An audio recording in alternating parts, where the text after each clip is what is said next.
Greetings one and all to the most cursed, most cringiest corner of the internet. A YouTube channel content creator, actively alienating everyone in both the analog and digital world. Well, welcome and good evening, wonderful dice of all alignments. I am Lunar T8. This is Let's Play Sickness, Part 3.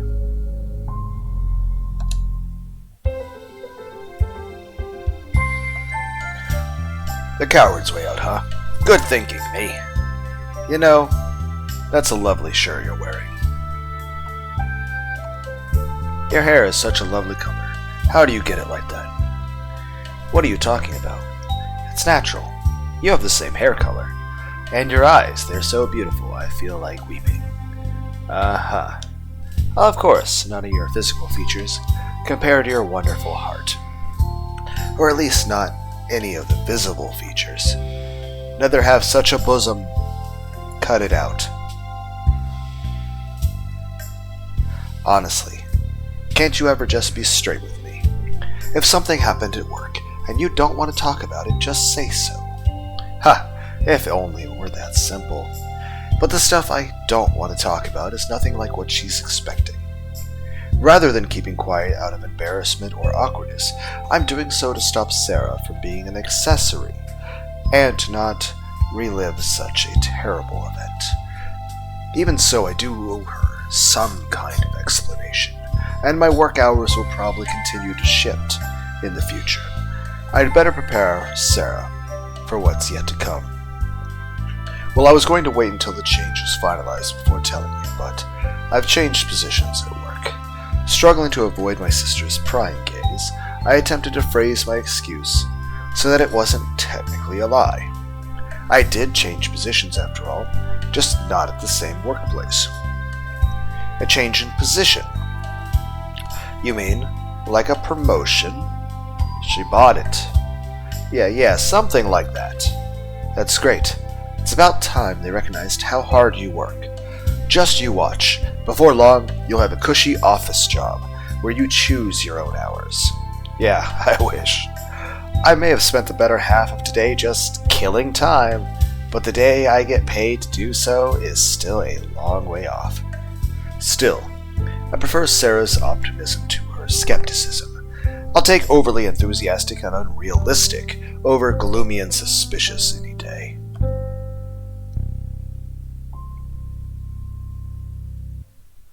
As the night progressed, I continued to string my sister along, remaining as vague as I could. I don't want her to get too used to the idea that I'll be back early. At the rate things are going, it's entirely possible that I'll end up working different hours. After all, while I might not have the sharpest tool in the shed back in high school, I do understand that my new role in the world and path it's leading me down. In a very short amount of time, I've gone from high school student to a killer. I've watched people die. I watched my partner die. I've killed. And one of these days, the one to die might be yours truly. So until my life regains some sense of stability, I can't afford to tell Sarah the truth, or to get her hopes up.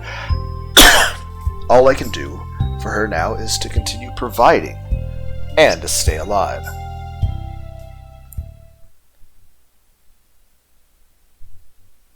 The next day. Thursday morning, September 22nd. As I awoke at an unusually early hour, I found myself comfortably sprawled out on our single bed, with Sarah notably absent from my side. I had the entire bed to myself, and I enjoyed every moment of it, just as my lengthy hospital stay and financial death had caused me to forget the taste of real food. So too had our living arrangements denied me such comfort. Having my own bed, a seemingly normal thing for a first-world teenager, now felt like a dream come true, one that would last only for a single morning. But as that thought crossed my mind, so did a pertinent question. Where is Sarah? Forcing myself to leave the comfort and warmth of my bed, I staggered down the hallway, barely able to remain upright. The hallway was still dark, telling me that I had woken up far too early for my own good, and off to the side, I could hear sounds of life from one other human being. Light and faint murmurs were emanating from the living room. As I approached the source of both, I found, okay, she probably just woke up, had to go pee, couldn't go back to bed, so she's just watching, like, cartoons on Cartoon Network or something. You look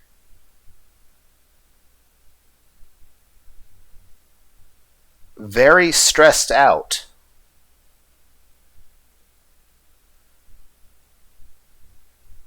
Okay. Is the TV on? What's up? You look like severe stress. Like very, very much anxiety. What's up?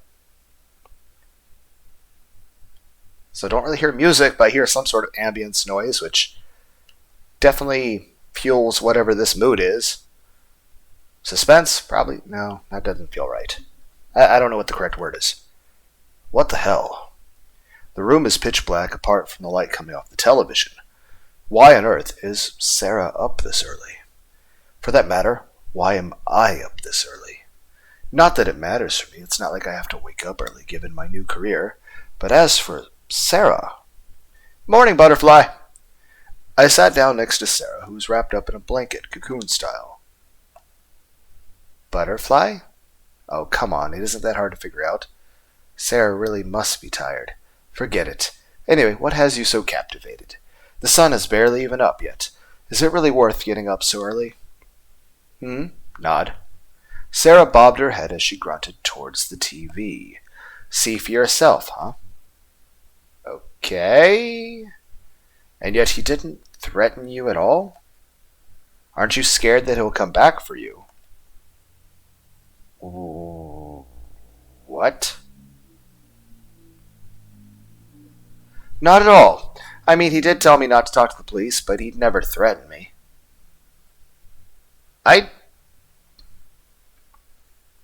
What? I'm pretty sure we never said anything, right? We just asked if anything, we just said, hey, you okay? And then left. What? That sounds like a threat to me. Are you sure you didn't get a good look at his face? What? It wasn't a threat. I should have known you wouldn't understand. He told me you people would try to turn this into a witch hunt. What? I might have to go back and rewatch part 1. I don't remember this. You people? Do you mean reporters or law-abiding citizens? That's not what I meant. I mean, that's not what he... Wait, you... What?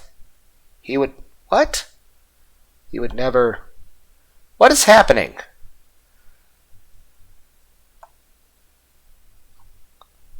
Yeah, but I don't understand what's happening.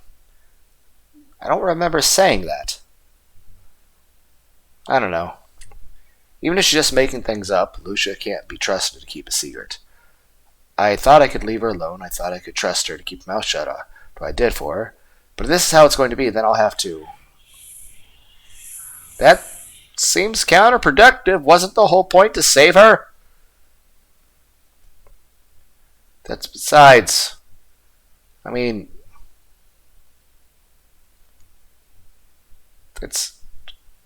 This is...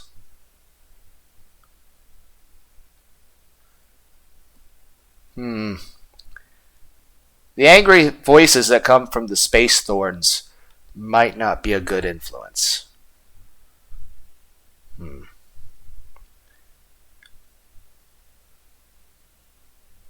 I don't know, would it be okay if it was a cute, like, bunny character telling you to kill people?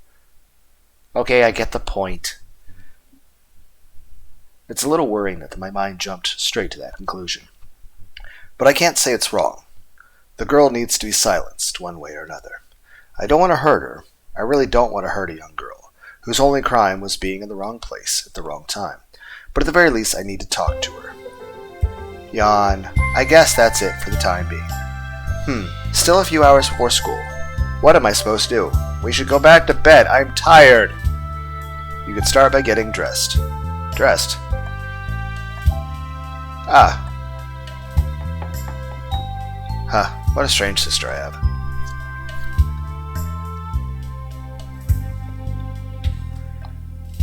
If I was actually there, what I'd be doing right now is getting some cake out of the fridge. Because I am fat.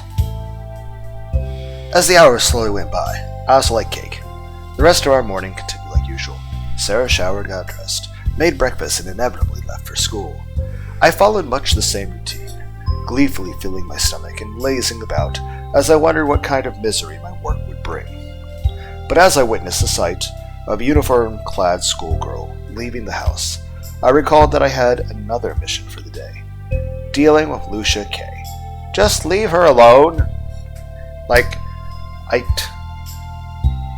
Yeah, honestly, there's nothing we can do that would make this better.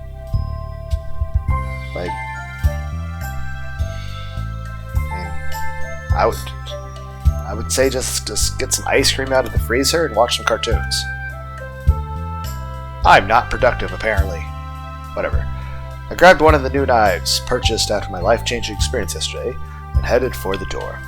Even if I don't want to hurt Lucia, I realize I may have no other option. Unfair though it may be, she has become a threat to my new life, and I can't afford her to have lead the police to me. Between the well-being of my sister and I, and the life of an unfortunate victim, the decision is rather... Hello? Again, why is our last name Tesla? Yep, just as I was about to leave the house, an unfamiliar man approached my front door. He wore a suit and openly carried a pistol at his hip, immediately giving me the impression that he was someone I didn't want to meet. Who are you? You'll find that out soon enough. For the time being, please come with me. You won't be performing any collections today. Okay? You drove here, right? We don't have to walk there, right? Am I getting a car ride? Did you bring cookies? Guided by a towering stranger, I descended the eerie, familiar staircase before me. Although I had only visited the underground stadium which awaited me once before, I remembered our destination clearly and knew that my visit meant trouble. Given what I saw last time I was down here, I can't say I'm in any hurry to return. Watching fighters break one another, causing irreparable damage, was an experience I don't want to relive, especially if I'm going to be one of them. I was beyond relieved when Marcus told me that I wouldn't have to fight, as long as we kept collecting. I couldn't believe how lucky I was, walking straight into a job like that. But now that he's gone, and that I'm being guided down here, it's safe to say my luck has run out. Once we reached the top of the arena, notably empty and almost pitch black, I was led down a different path. I followed my silent guide through a heavy metal door hidden behind a vacant vendor stand off to the side of the arena. I followed the path as best I could, practically hugging the right wall as I made my way down the blind passageway. It proved hard enough to even see my hands as I waved them in front of my face, let alone my destination.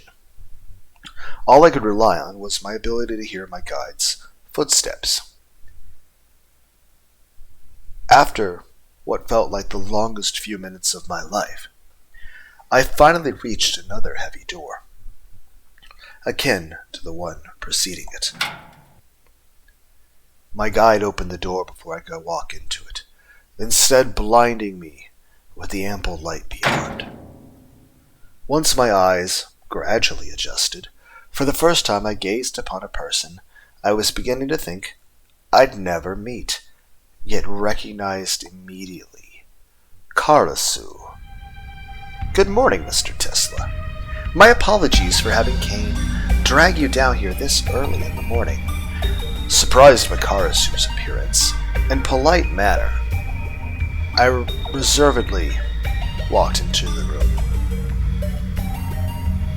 I had been expecting a fiendish sadist, rather than a businessman, so his greeting threw me off momentarily. Nonetheless, I remained skeptical, aware of just what kind of business the man before me ran. If there's one thing running collections has taught me, it is not to take the kindness of others at face value. Furthermore, even if this man looks like an ordinary businessman, only a true sadist could operate underground fights like the one I witnessed. I'm gonna double check OBS. Yep, appears to be okay. Good job, OBS Chan. Not at all, sir. I put on a serious expression and spoke calmly, wary of how to act in Karasu's presence. Whatever his true nature, I know better than to be rude to such a powerful man. Tell me, son, do you know why I called you here? I wish I did. I had initially assumed that I was being forced to fight after all, given the timing and the manner in which I was fetched. But if that were the case, I wouldn't be meeting such a rich and powerful man, and he certainly wouldn't seem so happy or accommodating. Realizing that my first conclusion was likely wrong, I tried to think of the next most likely scenario. Well, I suppose I have been working for Karasu indirectly for a short while now, and the fact that I'm here means he's been paying attention to me. If my misdeeds warranted death, or even just punishment, Karasu wouldn't need to bring me here, or do any of this in person. So then, if I'm not here to be scolded or penalized, does that mean... No, sir.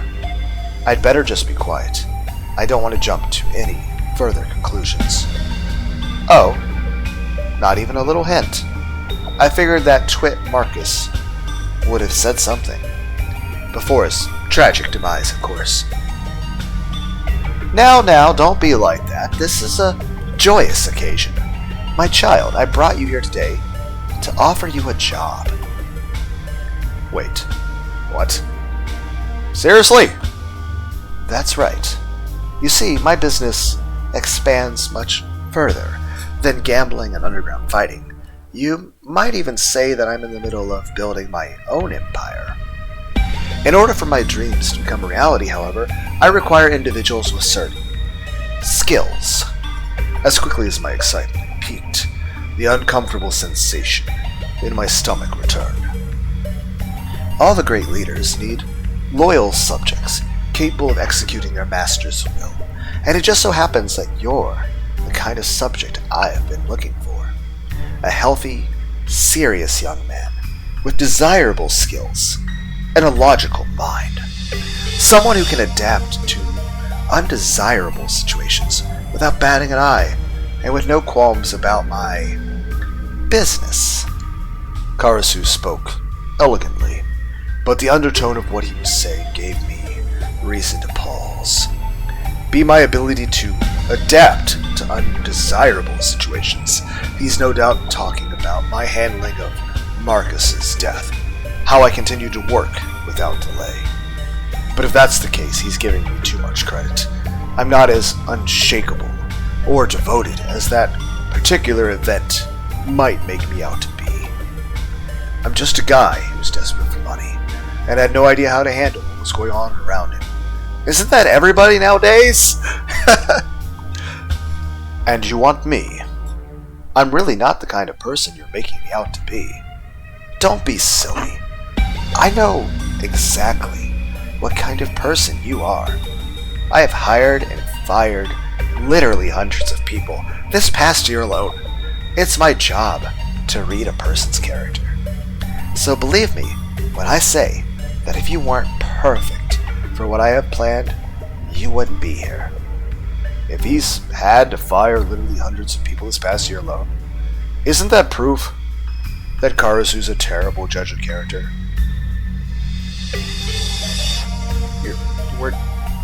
You're mincing. You're splitting hairs here, man. The jobs he's talking about are lesser jobs that are meant for other positions that have to be filled, and there's...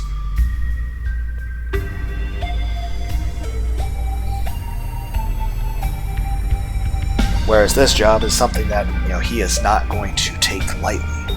Which means more pressure on me! Crap! don't like being under pressure. Not that I'd be stupid enough to actually say that out loud. Yeah, he would have the ninjas kill us. If you say so. Because I know I can't beat ninjas. Ninjas are too powerful. Lunar D8 versus ninjas, Naruto wins. But what kind of job are we talking about? I'm afraid it's not a job so simple as to be classified.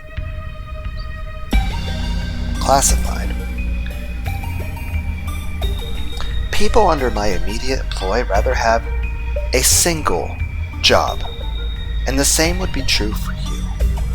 I cannot tell you more until you accept. Well, I mean, we're not really in a position to say no. So, yeah. Until I accept.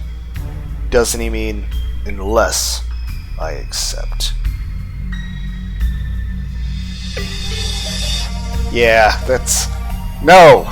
He said what he meant. No, I take that back. Given who I'm speaking to, declining may not be an option at all. At any rate, Karasu isn't exactly being forthcoming with details. This is like my work for Marcus all over again. Paid in advance, then dragged to an underground arena in the middle of the night. If I accept, then...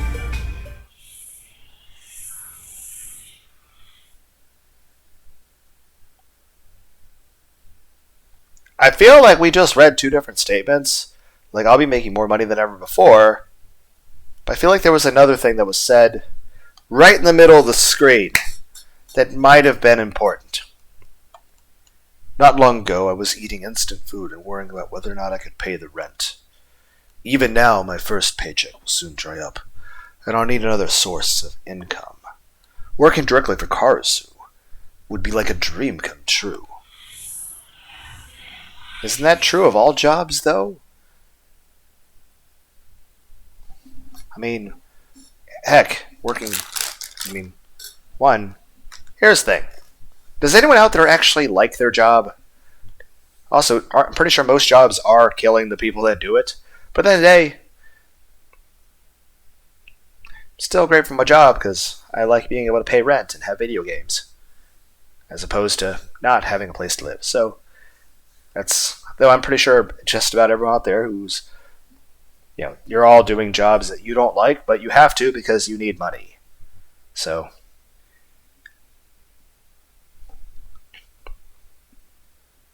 but be quiet, voices in my head. Unless you're like Nail and Dragon Ball Z, like hyping me up. Or I could have constant ASMR, then I'd actually get good sleep. Ha. Yes, chances are the job will be dangerous. This offer only manifested after I killed 3 people and left behind my deceased partner. With my suddenly bloody and dubious track record, there's no way this job offer can be anything peaceful or legal. Am I really okay with that? While it's true that I've never been a moral person, I can't deny that I've fallen quite far in a shockingly short period of time. In this my last chance at turning my life around, have I already progressed past the point of no return? So that's how it is then. I didn't say anything! I've just been having an inner monologue! I don't even know... What do you mean, how it is? Let me have conversations with myself. It doesn't mean I'm declining your offer. It just means I need to talk to people that you can't see. But I'm back to you, Karasu. You were saying, sir. I understand your reservation. I know that you're only just getting used to your new life. You've only been working for me for 2 weeks now, after all. It makes sense that you need more time to come to a decision. I mean, this is a life-changing opportunity, and it's not one you can easily walk away from. However, there is one thing you should understand. Karasu moved away from his desk, slowly creeping towards me as he spoke. Have you ever wondered why a town like this exists? One so horribly discriminate. Has such a low crime rate? It's because this is a town where crime itself doesn't exist. I feel like that statement's not really true, given just everything. Police, judges, politicians. They're all controlled by those with money and power. I mean, technically that's also true, but there's still crime. If they say something is legal or a person is innocent, then that's how it is. And as one of those wielding such power and wealth, the one who will soon own this town of legal crime is standing right in front of you. Okay, so in addition to paying, you are basically offering me diplomatic immunity. I guess the main question is this.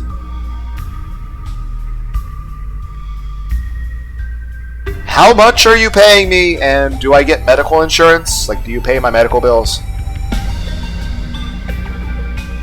So that's the main thing. Like, are you gonna be paying me well? Are you taking care of the doctor bills and stuff?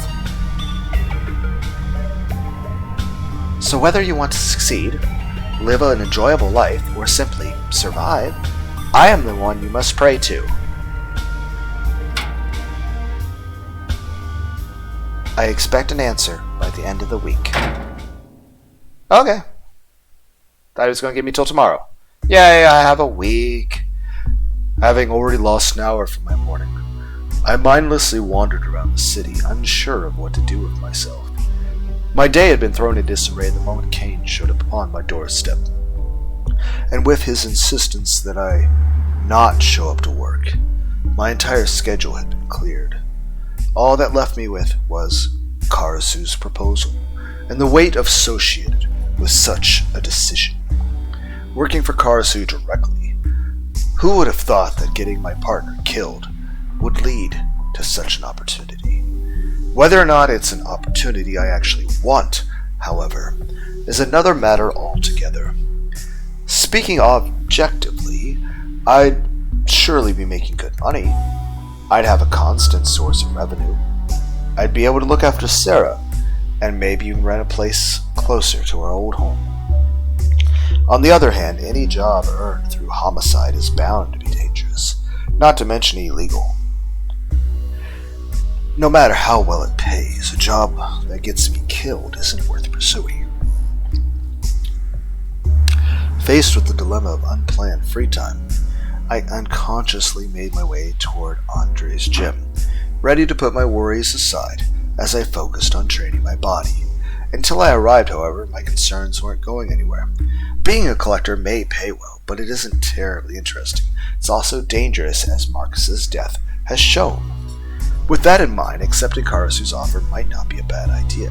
If I'm going to risk my life at work everywhere, I may as well climb the criminal ladder while I do so.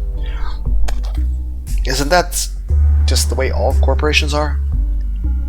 Or have I just been playing too much Cyberpunk 2077? Johnny Silverhead! And even if I do wind up doing something despicable, I'd rather stoop to a new low than get my guts blown out by some middle-aged whack job. That just leaves me with a new, higher-paying, potentially safer, more interesting job, offered to me on a silver platter. This really should be a no-brainer. Ending my train of thought early, I ragged at Andre's gym. I entered the gym through the side door that Marcus and I would usually use, quickly wondering why I bothered. Damn. This place is totally deserted. I can't hear a thing, the lights are off. Aside from the unlocked door, there's no indication that anyone should be here.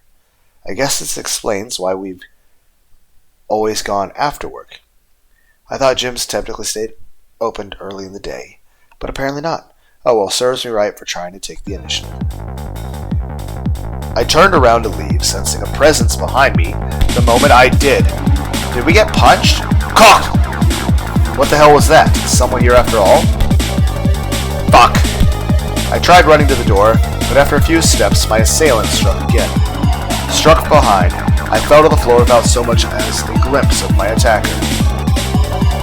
You're dead. Cold steel pressed against my throat, accompanied by a low, emotionally deprived voice I'd never heard before. In a matter of seconds, I had found myself face down, injured, and left with a knife against my throat, outmatched every turn by my attacker. But as I braced myself for the worst, the steel against my throat disappeared, leaving behind only the fear and anxiety it brought with it. What was the Karasu's bodyguard jealous? Honestly, I don't see why that man's so fascinated by you. The gym's lights slowly turned on, gradually increasing from a low dim to what I'd consider adequate lighting. Having regained my dominance sense, I turned around to lay eyes on my attacker, not at all surprised by the sight awaiting me. So you must be Mr. Tesla. Master said to expect you by noon. Behind me was a young man, a few years older than me, dressed in nothing but black. My name is Leon. Pleased to meet you. Okay. Leon extended his hand toward me as he spoke. Rather than shake Leon's hand, however, I simply glared back at him, none too happy about the initial greeting he offered. 1 second he had a knife against my throat, the next he wants to shake my hand? Forget it, it's a little late to be acting friendly now. Seeing that I had no intention of obliging, Leon eventually retracted his hand. Fine then, if that's how you want to do this, let's jump right in. Leon turned his back to me and started to walk toward the ring. Without saying another word, Leon gestured for me to follow him to the ring, opening the door in the cage and inviting me in. He quickly shuffled through an assortment of weapons and pulled out 2 wooden swords, throwing one over to me and taking the other in hand. Any experience with the weapon? Though worried about the intent behind Leon's statement, I calmly thought over his question. I've used things like baseball bats and other sporting equipment, but I doubt that's what he means. The only tool I've used to hurt others is the knife I bought, assuming that counts. No, none. Too bad. Today's going to be a long day. Why do I get the impression that even if I had immediately agreed to Karasu, like saying, yeah, sure, like instantly, this would have been my day anyway? That I would have been spending the week training. So, really, like he said, he gave me a week to think it over, but it really was, I was going to have a week of training no matter what. After less than an hour of training with my new instructor, I could barely move a muscle. I found it impossible to even defend myself against the onslaught, let alone fight back. I thought that I would have at least stood a chance in hand-to-hand combat, but as Leon insisted on the 2 of us using weapons, I suffered an insurmountable disadvantage. What a joke. What kind of training was that supposed to be? All I learned was how truly powerless I am in real combat. After rendering me physically unable to fight, Leon's lesson turned into one of theory. He showcased a variety of weapons, explained how to use them, defend against them, which to use in what situation. All good advice that fell on deaf ears. Barely conscious, there was no way I could absorb such a wealth of information. I couldn't even stand, let alone think. Leon soon picked up on this, offering me a short break, before bringing me out his bag full of weapons once again. We repeated the cycle a handful of times, and every time the length of our sparring was reduced exponentially. Finally, after I threw up for the 6th time, Leon gave up, leaving me alone in the dark, empty gym. What am I supposed to do now? If I try to stand up again, I'm just going to pass out from the pain. And with the number of bruises decorating my torso, laying down isn't an option either. I guess there's really only one thing I can do. Sarah might be worried, but right now it can't be helped. I'll just have to make it up to her once I finally wake up.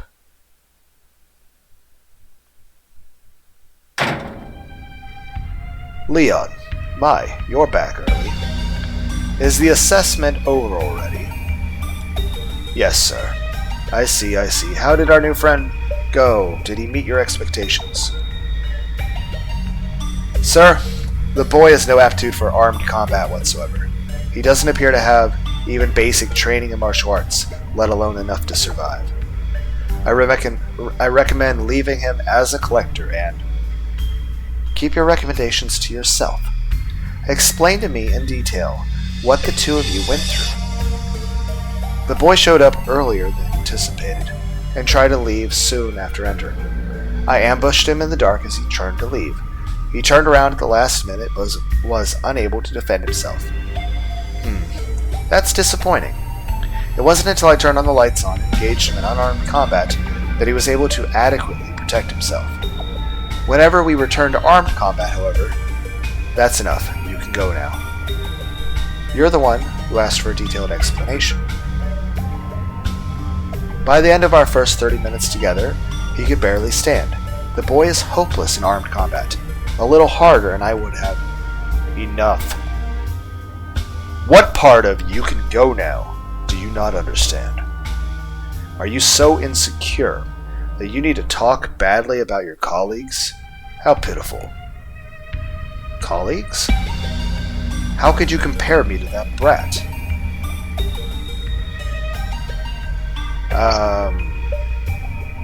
Hi! The moment Karasu nodded, a figure appeared behind Leon, reminding him of his position.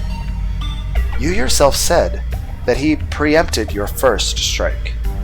Moreover, you mentioned that he was successful in defending against your unarmed assault. Is that not what you just told me? It is, but he was just what? Just lucky? Is a little luck all it takes to preempt a trained killer? It doesn't matter. If he were a real target, I would have killed him with ease. Why does it matter if he did well in unarmed combat? If it hadn't been training, he would have died before ever getting the opportunity. You really don't understand, do you? See, this 17-year-old boy, a teenager with no history of martial arts or combat sports, was able to ward off the assault of a trained killer. A boy who, until only weeks ago, presumably had no knowledge of the underworld. In a matter of weeks, he has developed the instincts of a killer, proving himself competent enough to take the place of Andre, a 12-year veteran in this business. What he possesses is adaptability. And that is something you cannot simply learn.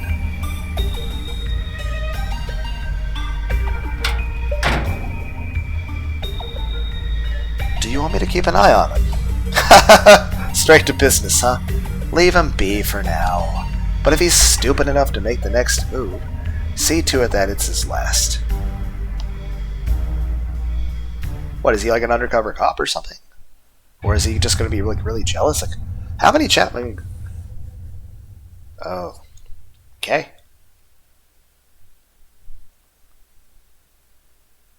Two more days. Saturday night, September 24th. Tonight, as I did last night, I found myself in the bushes alongside my target's house. It's a quiet hiding spot that I found just yesterday, one in which I can catch the occasional glimpse of my target without being seen by or losing track of them. As much as I'd like to get this over and done with, I'm in no position to rush. Since the overwhelming defeat I suffered at the hands of Leon, I've done little more than rest.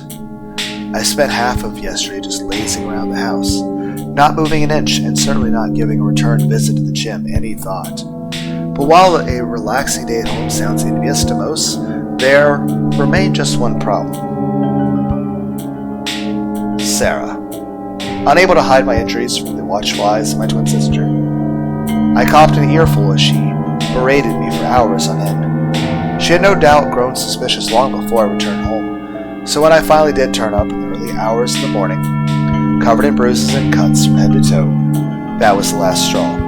As easy as it's been to lie to my sister for now, this time she wouldn't listen to reason. Sarah didn't believe me for a moment that I'd simply gotten into a disagreement with a coworker, and she certainly wouldn't drop the issue anytime soon. Every moment we spent together since has been filled with incessant questioning and skepticism, finally reaching the point where I couldn't stand my sister's company. I never thought there would be a time when I'd be so happy to leave my sister's side, but no matter how much I love her, there's only so much I can take. Now I'm actually welcoming the duty over which I've been sitting on the fence. Even if I have no desire to inflict injury upon my target, dealing with them seems like a more pleasant alternative to spending the night with my sister. In short, I'm running away from the harsh reality of my own life and taking it out on someone else. A light switched on in the bedroom of my target, revealing a slender figure beyond the see-through curtains. Yesterday I followed my target home, returning in the dead of night to survey the area more closely. I had sought to gather information on my target's routine and home, looking for any opportunity or entry point, some way to get into contact with them. Unfortunately, what I found only made the task seem even more difficult.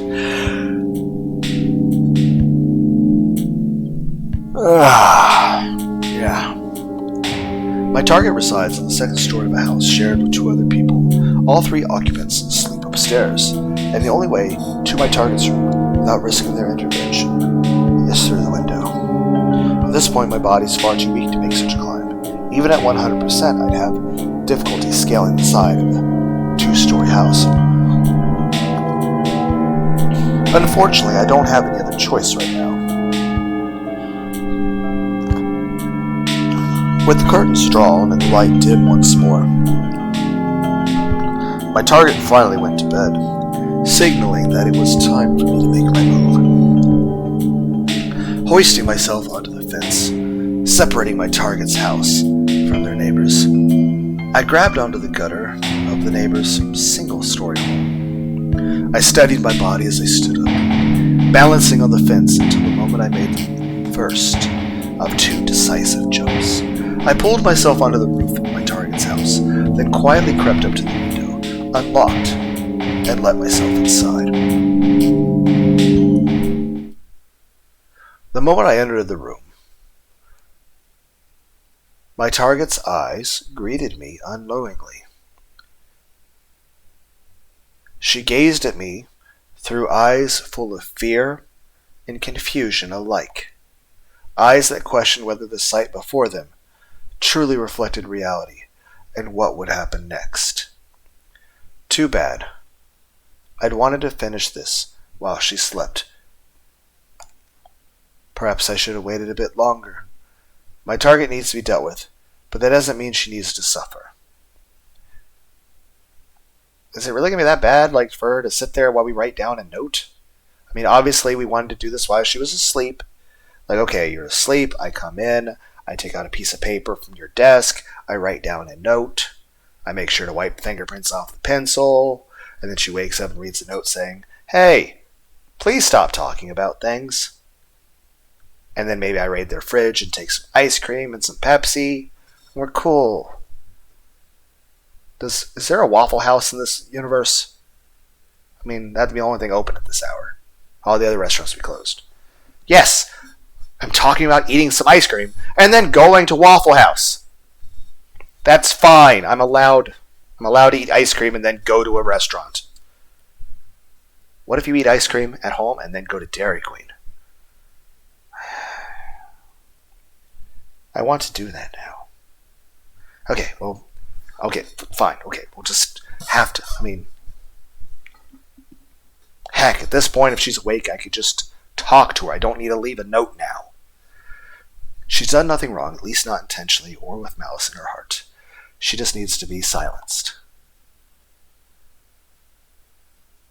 Sparing no time for second thoughts, I unveiled the blade I'd so longed to test out. Not yet stained with the red release it yearned for, my blade flourished under the moon's rays, prepared to take its first victim. Why are we... This is not writing a note.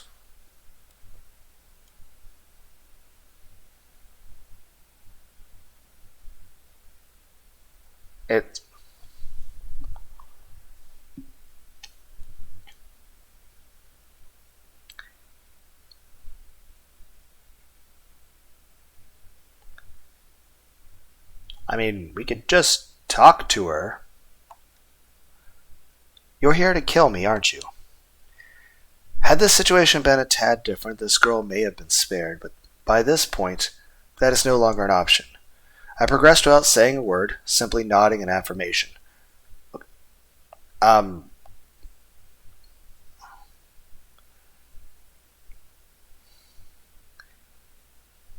We could try talking to her? Unsurprised by her fate, the girl didn't scream or try to escape. For every ounce of her being that desperately wanted to cling to life, The overwhelming consensus seemed to be that death was what awaited her. Will you at least tell me why? You should have kept your mouth shut, Miss Lucia. That's not necessary!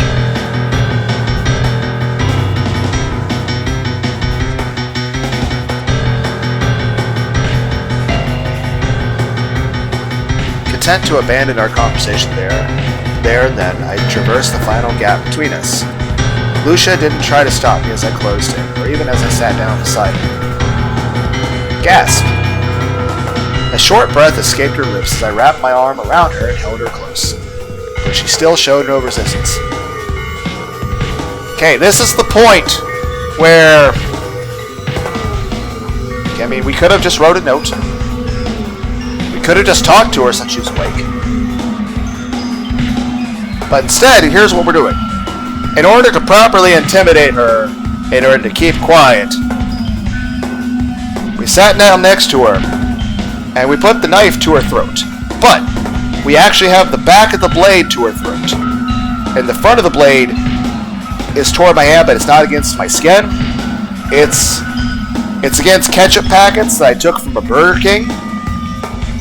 And so I'm cutting the ketchup open, and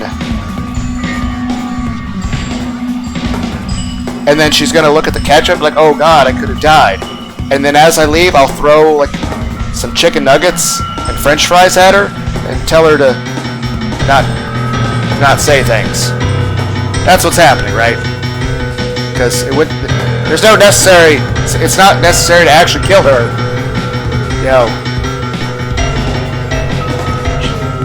she may have said something dumb, but there's another breath that escaped Lucia's body as she was ready for chicken nuggets, this time through a different opening. Her nose? She was breathing through her mouth, but now her nose. I gently traced my hunting knife along her throat, cutting open the ketchup packets. Because I really enjoyed that Big Mac from McDonald's, all the while keeping my left hand over her mouth. It's the sound of somebody really wanting a Whopper. Lucia tried to scream, but the air instead escaped through the new slit in her neck. Well, yeah, we're slitting her throat. What? Is this necessary?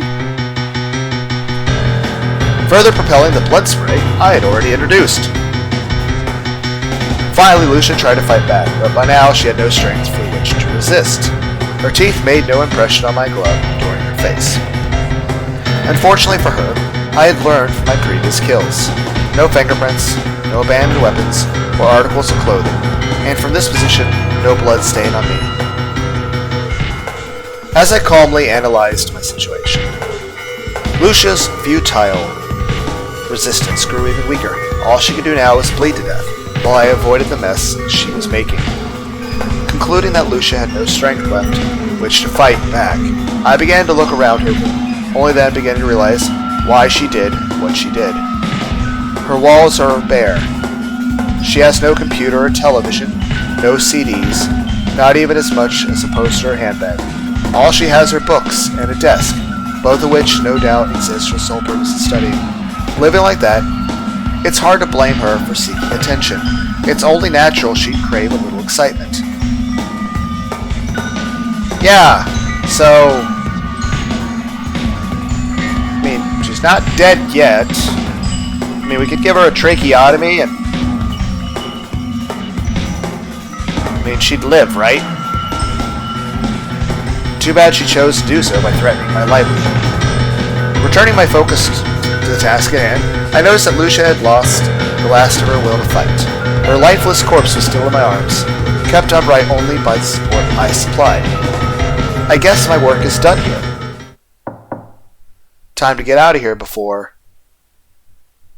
Oh my god, why are we going to have to kill the whole family now? You know, we could have just stayed home and ate ice cream. It's not like she was going to even...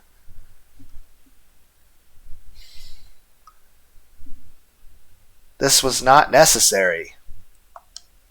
Whether it was the sound of her earlier flailing or the footsteps of her murderer, Lucia and I had attracted the attention of her father. The thin door separating Mr. K from his daughter's cold, bloody body creaked open, revealing to him an unimaginable scene. "I swear, if you aren't asleep by the time I count 2... Mr. K stopped himself mid-sentence, both physically and mentally unable to continue his train of thought. On Lucia's bed was the lifeless body of his daughter, and just beyond her corpse stood the teenager responsible for her gruesome death. And the moment of immobilizing shock was all I needed.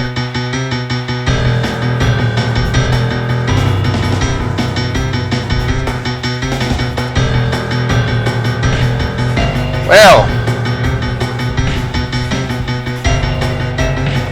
I wouldn't say this escalated, but we were already pretty far past the deep end 2 minutes ago. I pierced the night air as I plunged my honey knife into Mr. K's eye socket, pinning him to the wall across Lucia's room with phenomenal speed and ease. He didn't have enough time to raise his hands, let alone move out of the way, allowing me to drive the knife through the back of his skull with no resistance. No longer able to speak or think, Mr. K remained frozen, standing only thanks to my help. Freed from the blade supporting him, Mr. K fell to the floor, unable to move an inch through his own free will. Even with Mr. K disposed of, however, my work was not yet done. That bastard. I should have muffled his scream the instant I was struck. Thanks to his nosy nature and loud mouth, this is quickly becoming a massacre. Alerted by her husband's scream, Mrs. K was huddled in the corner of her room, whispering on the phone. I really messed this up. I was supposed to deal with Lucia and leave. A quick job of only a single victim. But now, he's here. He's in the room right now. No, I don't know. It's too dark to tell. Please just hurry up and...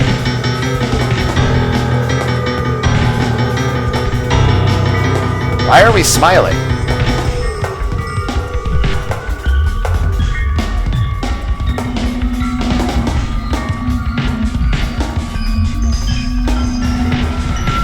Why am I and all the viewers smiling? Cut off by the sound of tearing flesh, Mrs. K's eyes locked on the steel blade protruding from her throat. Entering from behind, the blade made its way clean through her esophagus, without any resistance whatsoever. Ma'am, are you still there? Mrs. K tried to speak, but with my blade lodged in her throat, doing so proved impossible. Her hands shook and the phone she was holding rocked from side to side, sending us the strength required to support it. Its weight failed her. Ma'am, we're sending a patrol car over right now. Just stay on the line so we can... Administering the final blow, I ended the conversation Mrs. K had hoped would save her life. Her body fell to the floor, lifeless and bloody, right next to her mobile phone. I calmly picked up the phone off the floor, cutting the call and immediately basking in the silence I summoned. The next day...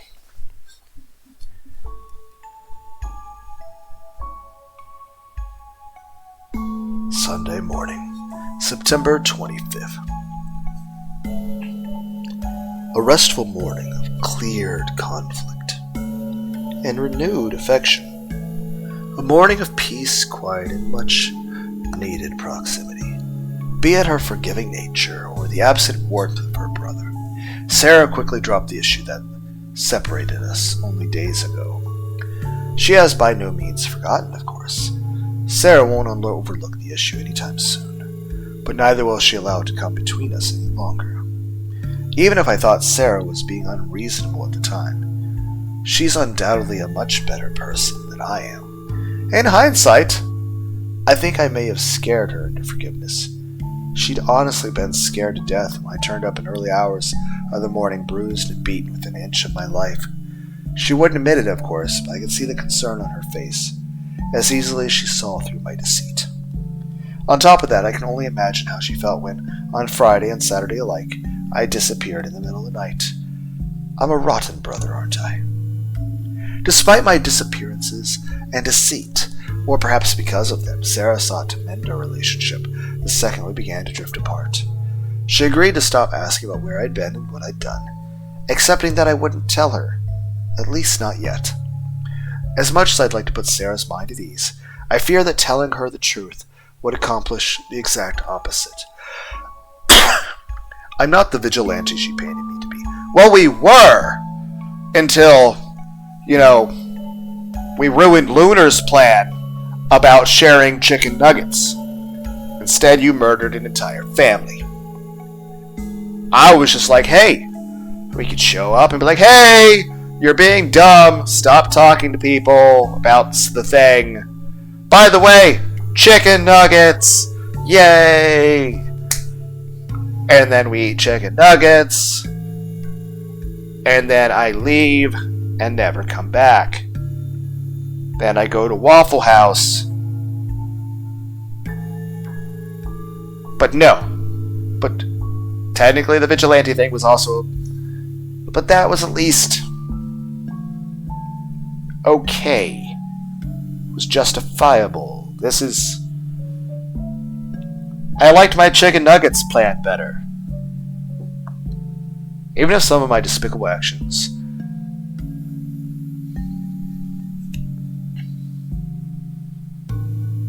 Is there a log button? I thought I missed something. Back? Okay. Okay, yeah, I didn't read this part. And I'm definitely not the kind of person she should idolize. Even if some of my despicable actions will inevitably pay the bills, they are nothing to be proud of. True, but they're understandable, except for the last thing that happened. One, we could have just not bothered with it. Like, I didn't really think she was really going to be a threat. So, the Lunar D8 solution initially was, okay, plan A, we ignore it and get Dairy Queen. Plan B, we leave her a note saying, please stop talking to people like that. Like, you're just making stuff up and it's going to be an issue. And then C is, oh, she's awake. We just talked to her. Plan D, chicken nuggets and scaring her with ketchup packets. There was not supposed to be a part E, where there's a bunch of giraffes around a tree, and the ones with the tall neck are able to eat the leaves off the tree, and then the one with the short neck dies, and then it's A, B, C, and D, what type of evolution does this show? And you just write in E, giraffes are heartless. Okay. Hey, hold still. As I wallowed in my own melancholy thoughts, Sarah continued to devotedly rub ointment onto my back. Though my wounds have been healing at an unfathomable pace, I am still bruised from head to toe, and there's no way I could hide the fact from my watchful eyes of my sister. Despite that, she's actually said very little about my injuries, or even about my job. I wonder what she told her if I was offered a new job. Sarah might actually provide some much-needed insight into the situation. I don't have to give her details, just enough information to let her know what's going on. Say, Sarah? She kept rubbing my back, seemingly unaffected by the long coming break in silence. If, hypothetically, I were offered a job, the kind where I'd typically only work a few hours a night, what would you say? Eh? This time, Sarah stopped rubbing. She stared at my back quizzically for a moment, wearing a concerned smile the next. A safer job? Well, I don't know about that. Is it safer to slit someone's throat in the dead of night than it is to extort money from them in the broad daylight? Either way, as far as she's concerned, yes, a safer job. As I confirmed her wishful thinking, Sarah reacted with neither relief nor excitement. The line felt rehearsed, almost as if my answer was irrelevant. So, you might not be there when I go back to sleep. You won't be covered in bruises when I wake up. Hypothetically speaking, pretty much. Sarah thought my proposition over for a moment, silently mulling over the potential ramifications. Of course, even if she doesn't say a word, Sarah isn't hard to read. On one hand, I would be safe, and I'd no longer need to fake 10-hour days. I would have to wake up early in the morning either. On the other hand, we'd have less time together overall. I might not be there for dinner, and I might not be there at bedtime. Working nights, I'd also go to sleep later, and in turn wake up later and miss out on our usual morning banter. A little later, and I might not even be able to see her off. Personally, I don't mind what her choice is. I'm truly conflicted either way. This is a real lose-lose situation. Sarah's movement slowed to a halt as her mind continued to drift further away. Sarah, I just want you to be safe. She's lying.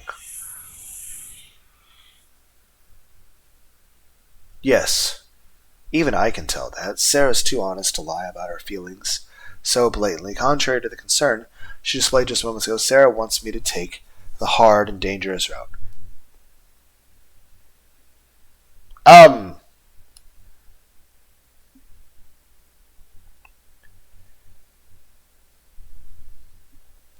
While there were certainly some mixed intentions to be read there, I don't think that was what was implied. Are the voices in Suo's head manipulating him to be more aggressive?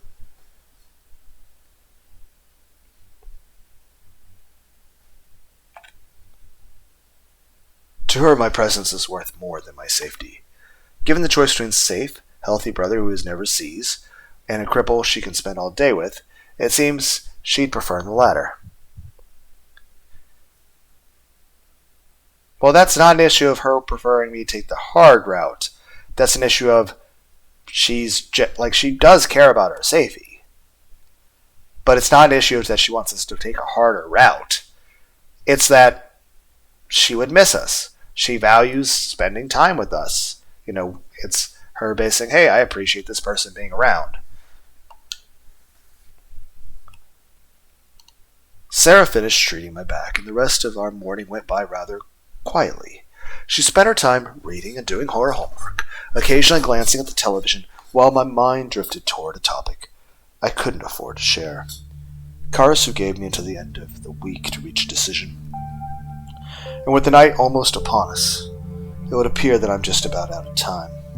As if that wasn't enough, I also need to ensure that my work from last night went unnoticed. After finishing off the final member of the Kai family, I located a bottle of bleach from under their sink, which I used to remove the fresh blood from my gloves and shirt. I then proceeded to steal some clothes from the late Mr. K's wardrobe, careful not to step in the puddle encroaching upon the room's doorway, and made my escape out the back door. A few fences later, I was in the clear. I was fortunate to get out of there before the police arrived, but was it enough? Did the wife manage to tell the police anything before I killed her? Did I accidentally leave a bloody shoe print? Will some of my hairs be found at the scene? All it takes is one little mistake and I could wind up in jail, if not the cemetery. Despite my worries over getting caught, I feel no sympathy as I recall the manner in which I disposed of Lucia and her family. I still like my chicken nuggets and ketchup packet plan better. For all of my complaints about Marcus killing people unnecessarily, or my reservations about working for Karasu, in reality, I had already stopped caring. I know I should feel bad about Lucia, but when I think about how her lies could have gotten me put in prison, I just can't. What happened to her family members was unfortunate. They shouldn't have died like that. I was careless, lingering longer than planned.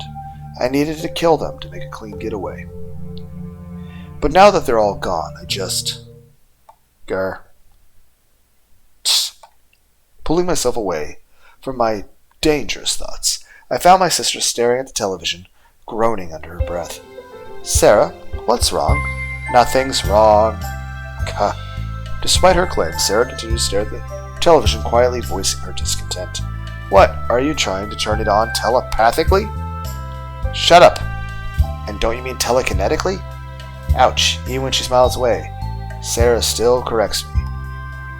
Do you want me to turn it on for you? No, I told you I need to do my homework. Fine, I'll turn it on. Honestly, if you want to watch TV, just say so. I'm the last person who would berate somebody else for not doing their homework. Sitting in front of the television, not accomplishing a thing, I resolved myself to simply enjoy my sister's company, while she completed her homework intermittently, changing channels on the television. I slowly drifted off, both bored and content with our current arrangement. We watched hour after hour of dramatized rubbish and copious advertising, wasting the remaining sunlight without regret. But as the day dragged on, and dinner time approached, Sarah and I were finally graced with something we both wanted to watch. Or in my case, something I needed to watch. Late last night, police received a frantic phone call from Mrs. K, mother of local celebrity.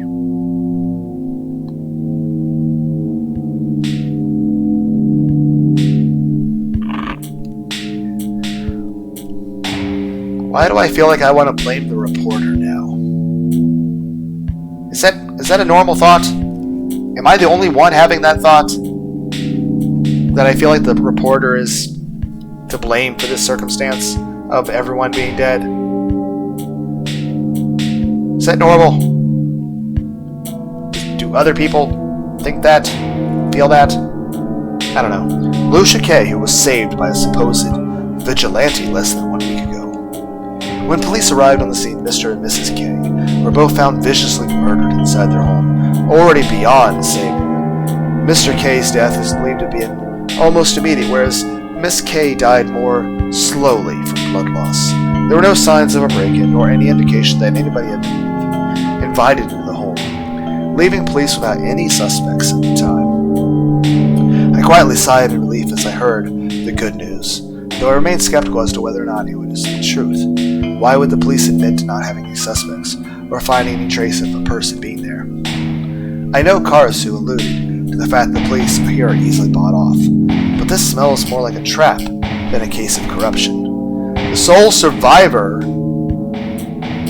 of this devastating attack, Miss Lucia K, is currently being monitored by police in the intensive care unit at an undisclosed hospital. I feel like you're lying, and this is a bait. I mean, the person's giving a little bit of a smirk there. So I feel like this is like an L versus Light Yagami Death Note thing. Given the police commissioner's decision to release Lucia, despite the danger she was believed to be in, he is expected to... What the hell? That's impossible. She can't be alive. I slit her throat wide open. Uh-oh. No, I mean, the vigilante wouldn't do that, right? It doesn't make any sense. Nobody said it was the vigilante, though they do seem to be implying it. Speculation regarding Lucia's connection to the vigilante is large. It's already beginning to spread like wildfire online. Is this the work of the same vigilante who supposedly rescued Lucia not even 1 week ago? Or is this a revenge killing for what happened to her attackers? Personally, I believe that. I was watching that. Nobody wants your opinion. Even after Sarah turned off the television, I continued to recede into my own mind. Doubting what I had heard and seen, I replayed the events of last night over in my head, wondering how Lucia could have possibly survived. Impossible. There's no better word for it. Just impossible. Lucia was dead before she even left my arms. I felt her pulse reduced to nothing. I witnessed her final breath. I cut her throat to ribbons. I watched her blood soak her blood sheets. Even if the police arrived shortly after I left, they couldn't possibly gotten to her hospital quickly enough to save her. It's just a trick to lure me out, nothing more. Yeah, that's what I'm thinking too.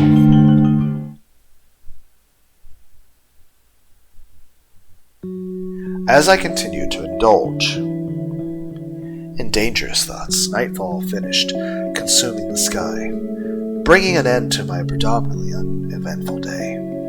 Sarah plowed through her homework, caught up on some reading, and still had time to roast a chicken for dinner. The news of her friend being in intensive care unit didn't seem to faze her in the least. She didn't even react to mention of the vigilante and hope she had previously displayed such interest. While I'm grateful that Sarah didn't make a big deal out of my outburst,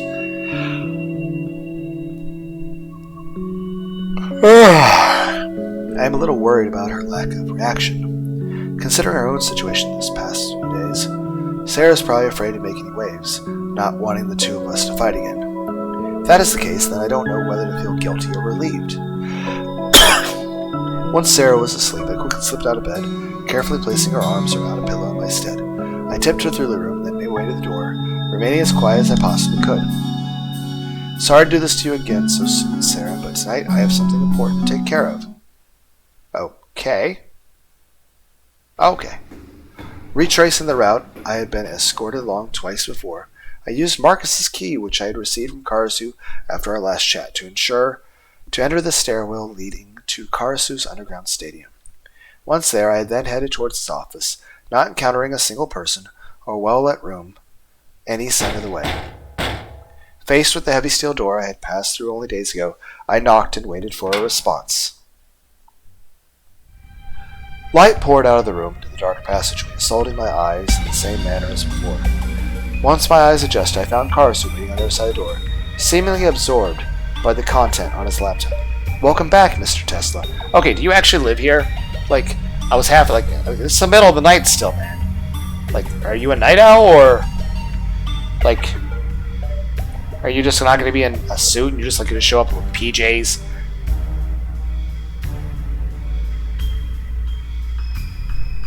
Welcome back, Mr. Tesla. To what do I owe the pleasure? Is he serious? Sir, you told me I had until the end of the week to reach a decision. Moments after I had spoken, the door shut behind me. I couldn't see or hear anybody else present, so I assumed the door shut automatically after a few seconds had passed. Ah, of course. I'd almost forgotten about that. Thought long and hard about it.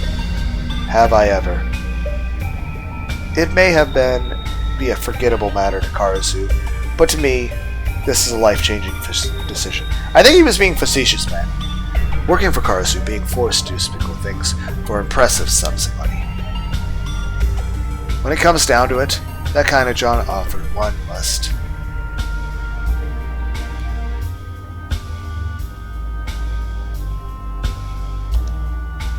I'm really not in a position to refuse, am I? Besides, I'm already working for Karasu, and it's not like I have any real issue with that kind of work I've been doing. Yeah, I mean, any reservations you had with the declining option, we kind of threw that away when we decided that chicken nuggets were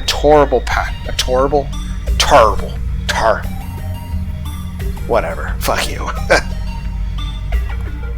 If I can make more money working under him directly, then what possible reason could I have to refuse? I accept. I knew you wouldn't disappoint me. Be here Monday morning, 10 a.m. I'll have you meet your new co-workers. Wait a minute, co-workers? I won't be working on my own. You will, at least for the most part, but I do employ others with your talent.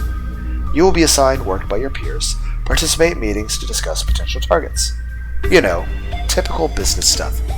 Typical business stuff, my ass!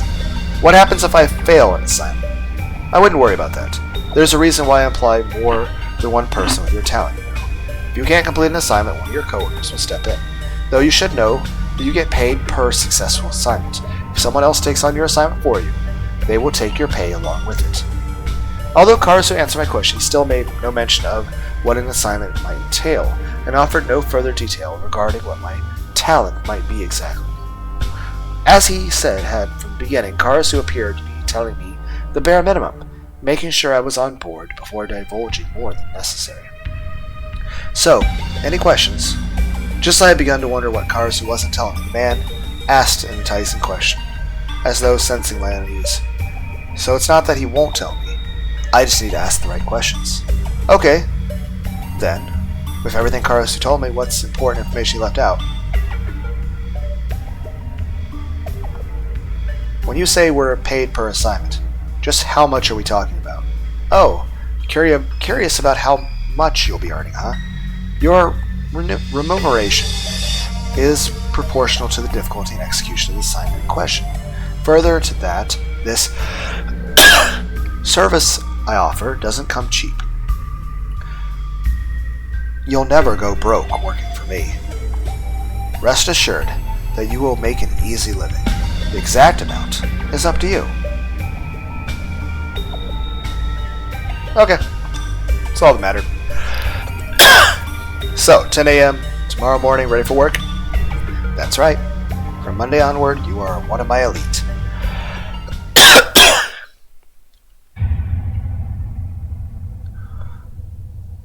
Chapter 8, Unprofessional Kisser. Eventually it's going to be like, Chapter 5,698 trillion. The next day. Ooh, we have nice chairs. Monday morning, September 26th. A while after my sister and I parted ways this morning, I headed to Karasu's underground stadium.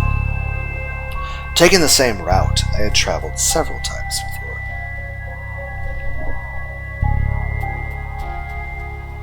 I followed Karasu's instructions as detailed to me last night, and soon found myself in a conference room not far from his office.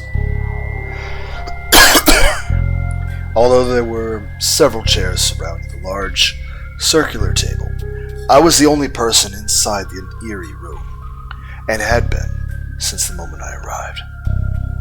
I left a bit earlier than usual, since I didn't want to be late, but I didn't think I'd be the only one here. I'd been at least half an hour now, since I got here, and I still haven't seen a single other person. Though considering the kinds of people Karasu employs, perhaps not meeting up with them is for the best.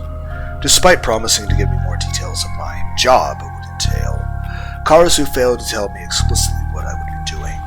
However, between watching fighters in the underground stadium and serving as one of his collectors, I was convinced that the work awaiting me was be neither legal nor safe.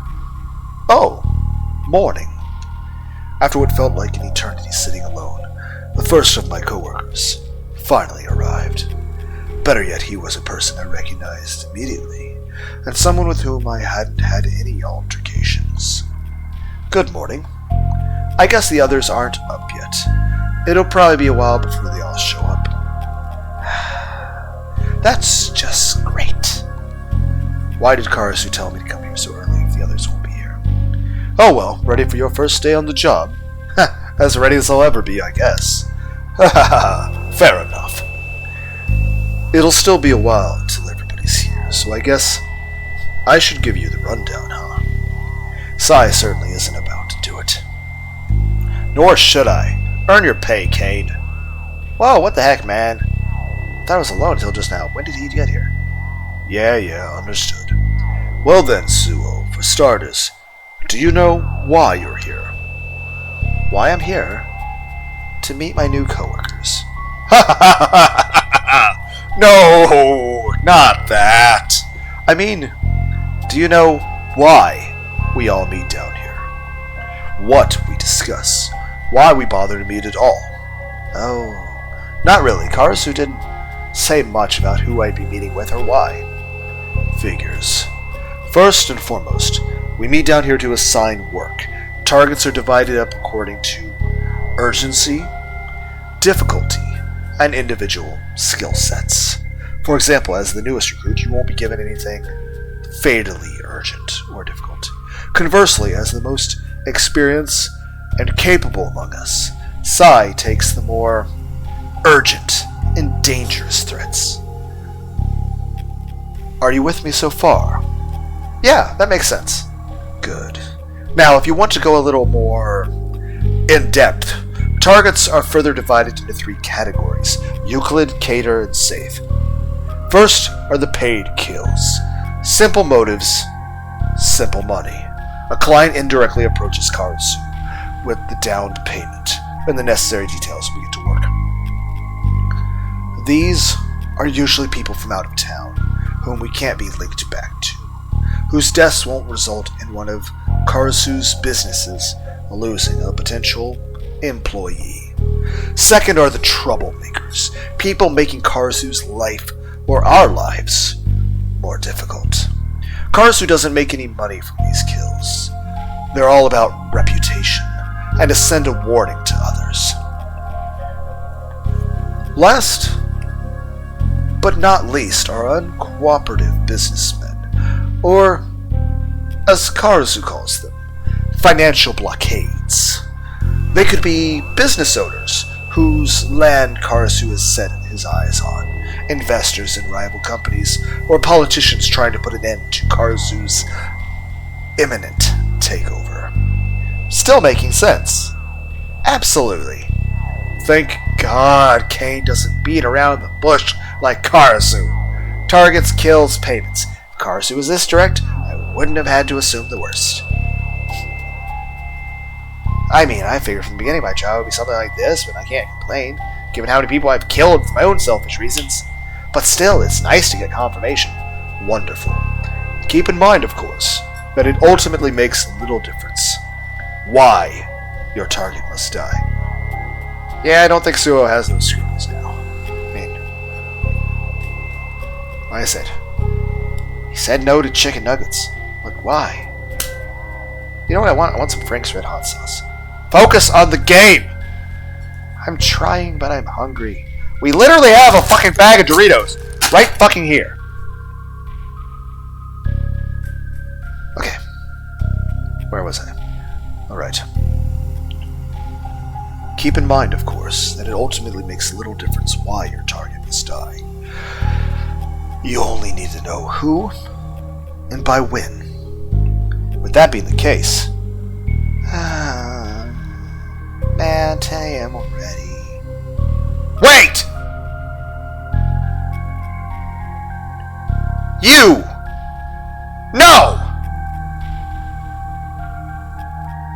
That's fucking hilarious! The fucking hell! I did not see that coming. The reporter? The reporter is one of the assassins! That's why you were smirking!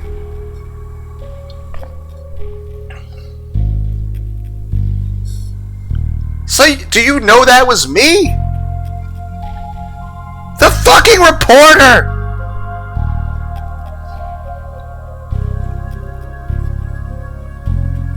Wow!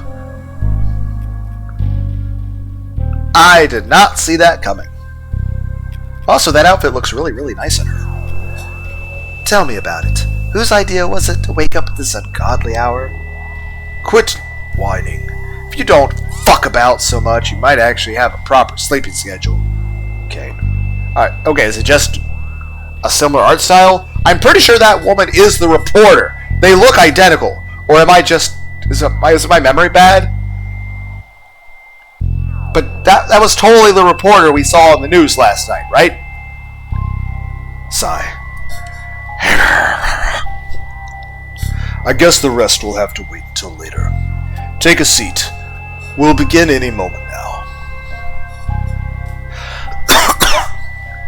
After Kane said his piece, and my other new coworkers showed up one by one, we all took our seats and waited for the meeting to begin. A couple glances were cast my way, and two of them chatted briefly. But otherwise, we essentially just waited in silence. A while. So, small turnout. Sure is. We're down to 7, huh? Wait, 7? Who is... She only just noticed me. Am I so unpopular with women that they literally can't see me? Who else feels relatable to this? We already went through this. This is Suo, your new colleague. Wait, your name is Suo? What the heck? Sai, this is no fair. How come the new game guy gets a code name and I don't? You're with me on this, aren't you, Violet? Suo is actually... Like I care. You don't use your real name while working anyway, do you? I sure don't. Look, Suo is my real. That's not the point. Sai gets a cool code name, Karasu gets a cool code name, and now we have a newbie called Dragon. It isn't fair. And why a Japanese code name anyway? I get that Karasu's the boss, so he can call himself whatever he wants, but why the newbie? Did Sai name him or something? Wait. Did you just say that my name is Japanese for dragon? I thought my father just made it up on the spot. How am I only learning this now? He probably planned to tell us this at some point after he died, but he wasn't planning on the whole dying thing. Give it a rest already, Vincent. I didn't even name my own kids. You have kids? Why would I name someone else's? while Sal tried to get Violet and Vincent under control. Okay, so is she actually the reporter? Or did the artist of the game not be able to draw more than 20 people? The artist of the game, like, I'm trying! I drew really cool chairs! I know! But every time you drew a gun, it was terrible! Also, make an update. I want the chicken nugget path to be an option. The author of this game is like, fucking Lunar D8's a dick. He criticizes my horror game, keeps telling me to put in joke parody options. I'm like, I think it's funny. I still think it'd be funny to have Vin Diesel be the next generation Doctor Who, and just give Vin Diesel pure, directive, creative control over the series. Let Vin, like, imagine, like, take the speech, the Cotton speech, the first, the thing with Matt Smith, or even other Smiths, but take the Cotton speech. Imagine Vin Diesel giving that speech and putting his heart into it. That'd be fucking hilarious. What can I say? I like what-if stories. I like fan fictions. I recommend the fan fiction. Granted, a really, really long fan fiction, but it's like, honestly, it might not be an exaggeration to say it's 1,000,000 pages long.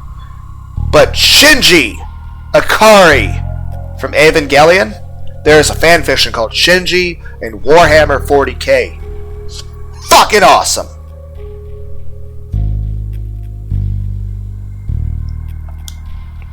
Cy, Vincent, and Violet made 3. Add Kane, Leon, and myself, and we have 6. That just leaves. Holy crap. When she sneak up behind me. Hi there. I'm Suo. Nice to meet you. Nothing, huh? Forget it. I'll try again when she's actually conscious. Alright, enough chatter. Kane, take it away. You got it, boss. Well then, first up. Violet, I understand you were unsuccessful as of Friday's meeting. Yeah, the guy never gave me an opening. He's been sticking to public venues ever since the trial began. Your Mark will be back in court by this time tomorrow. The time for discretion has passed. I know that, but this guy's paranoia is off the charts. My usual approach won't work. Then someone else will need to step in. Any takers? As Karasu had foretold, upon Violet's failure to deal with her target, Sai offered the job to whoever wanted it. Why not let the new guy do it? Okay, I thought it would have been presumptuous for me to raise my hand and say, hey, I'll do it, because that's kind of like, rude of me. But you're just gonna, thrust it onto me. If he thinks he deserves to be here, then let him prove it. Given the opportunity to take on extra work, Leon instead deflected towards me. God damn you, Leon. I may not stand a chance against these people, but I think I've already proven that I'm every bit as sneaky and cowardly as this job demands. You think that brat can do what I failed to do? Nobody wants your opinion, Leon. Let the boss man handle it. Shut it, Vincent. He doesn't deserve to be here, and neither do you. Glare. Ellipses. Leon stopped talking. Completely aside, stared him down, silently sapping the man's will to argue. Well, I think Leon was being a bit hasty. He does raise a good point. Suo's admitting was Karasu's idea, and it's hard to trust something you haven't seen in action. Not you two, Kane. Am I the only one here with any faith in Karasu's judgment? Kiss ass. The second Vincent spoke, Leon interjected, taking the opportunity to insult him. Although I could see the remark being a form of retaliation from moments ago, the very idea that Leon needed to retaliate painted a grave picture of my co-workers. Seriously, these guys are professional killers? Name-calling and bickering? Brushing off work? Maybe I do belong here after all. Enough. Suo, are you up to the task? This is an important kill, requested by one of Karasu's major backers. We'll just do a little save. Click. Yay, return to game. The target needs to be taken out ASAP. Of course it does. Why the fuck not? My first job, working directly under Karasu, is one A professional has already failed after a week, yet I have been given only 1 day. Furthermore, this is exactly what Kane said wouldn't happen. Why is a newbie being assigned something so urgent and important? Oh well, it's not like I can refuse. Besides, an important target must mean a bigger paycheck, right? Yes, sir. Alright. Take Violet's notes with you and get going immediately. Suo, you have 1 night to make it happen. Your target cannot be allowed to stand trial tomorrow.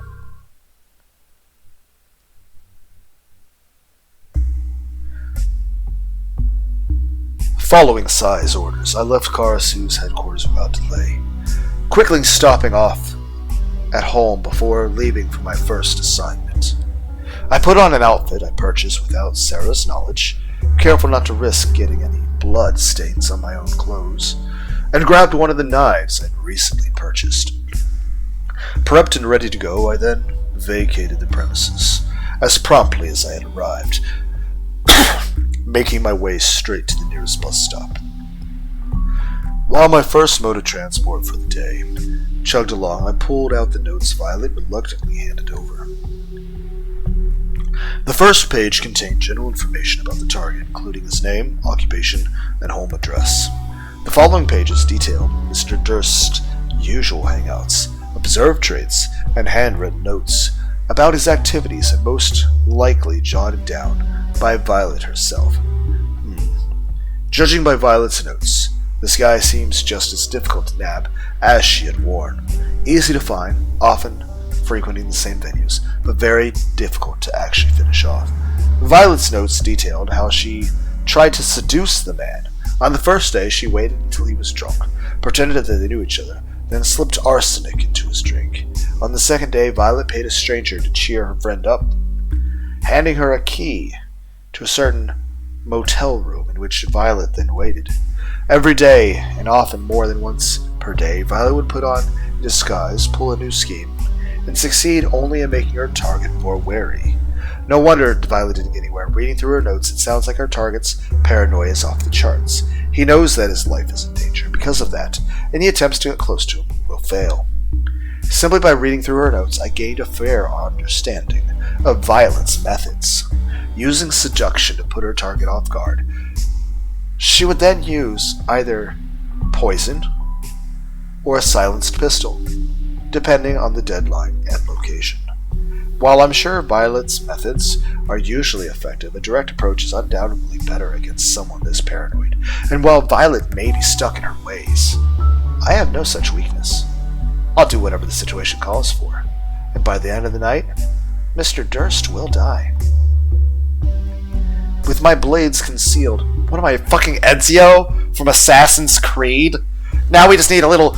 I know you guys can't see it, but I'm pointing to the rooftops with my finger as if, like, you know, Suo's just, like, running across it doing fucking parkour. Parkour! Parkour! I'm like, ah, fuck, my ankle! Jesus Christ!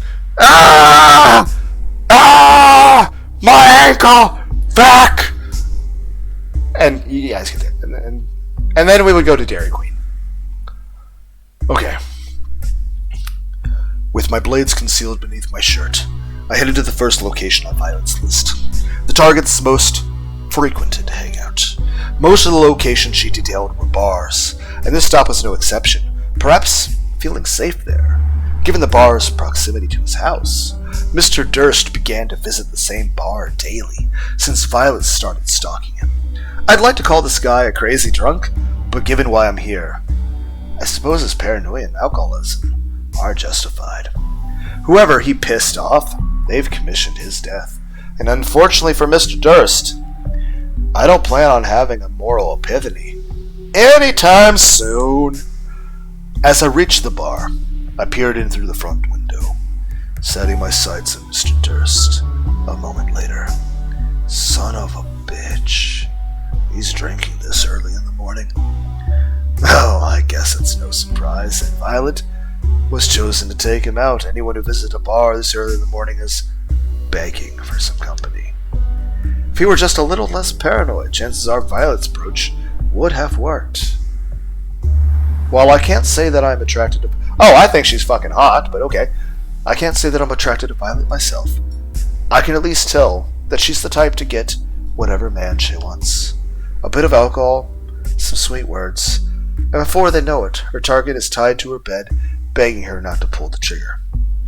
Even without inebriating her target, I'm sure she'd at least be able to lure them somewhere private enough for an execution.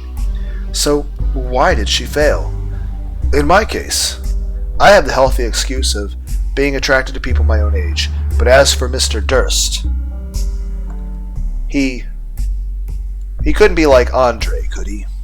I mean, that would certainly explain why he's going to court, why Violet's advances failed, and even why I got this assignment, but surely... No. What am I thinking? There's no way that's the case. Sure, between my coworkers and I, we a teenage boy and a girl, and an older pretty boy, and a seductress, but that doesn't mean we... I'm not a hitman, but I'm pretty sure like most people that are hitmen, they'd probably just, you do whatever it takes to get the job done. Like, there's probably varying codes of ethics and stuff, but here's the thing. Let's see, what's Lunar D8's knowledge of the assassination industry? Video games. I play video games, and I watch anime. Oh crap, he really is a pedophile, isn't he? Allowing my thoughts to get the best of me for a while, I eventually realized that Mr. Durst wasn't moving. Despite the fact that he had been in the bar since the ride, is he asleep? My target hadn't moved once. He hadn't spoken to anyone, gone to the bathroom, or even taken a sip of his drink. Now this is a problem. Either my target is blind drunk, or he fell asleep while remaining upright, or he died right there on the stool. From out here, I really can't tell. But it's not like I can just waltz in there and check on him. Like, oh, don't mind me, sir. I needed to check your pulse. No reason! Nor could I afford to wait outside all day. Are we even allowed in a bar? I don't know. Even if luring him outside would be best, someone as cautious as Mr. Durst won't leave his safe place easily, and I can't afford to be seen again. My best bet, boring though it may be, is to find a hiding place and watch over him until my target steps outside of his own accord. I started looking around for somewhere to hide. I needed a discreet perch from which I could spy on my target without risking being seen myself. Fortunately, the moment I turned around, I had my answer. An apartment overseeing the pub. That might work. I'll have to move quickly if my target does take off. And there's a risk he might exit out the back entrance, but realistically, I won't find a better hiding place. Having quickly decided on my temporary hideout, take a drink. I waited for the traffic to thin before crossing the road, then made my way to the apartment complex. Using the dumpster next to the fire escape, I jumped with all my strength, tightly clinging onto the metal bars as I hoisted myself over. As soon as I pulled myself to safety, I found a window that had been smashed in, leading to an empty apartment. It looks like I'm not the first person to break in like this. Here's hoping my predecessor isn't still inside. I climbed through the broken window, careful not to cut myself on the glass. What awaited me inside was a heavily vandalized apartment filled with empty beer bottles and graffiti. Although my reason for coming here might be different, the placement of that dumpster was definitely no accident. I'm just lucky that nobody got here before me. It's a little risky to stay in an abandoned apartment people have obviously been visiting, but as far as stakeout locations go, this one can't be beaten. A large window overseeing the street below, directly across from the pub, not to mention relative privacy. If it weren't for the stench of alcohol and spray paint, I wouldn't have any reservations about this place. Now, once I get used to the smell, all I have to do is sit back, relax, and wait for my target to surface. As Lunar D8 yawns into the microphone, I'm sleepy. Hours passed as the day dragged on, long ago taking my enthusiasm with it. Watching and waiting, I accidentally pushed a button. Never moving from my seat, I could feel the sanity leaving my brain. Sitting, laying down.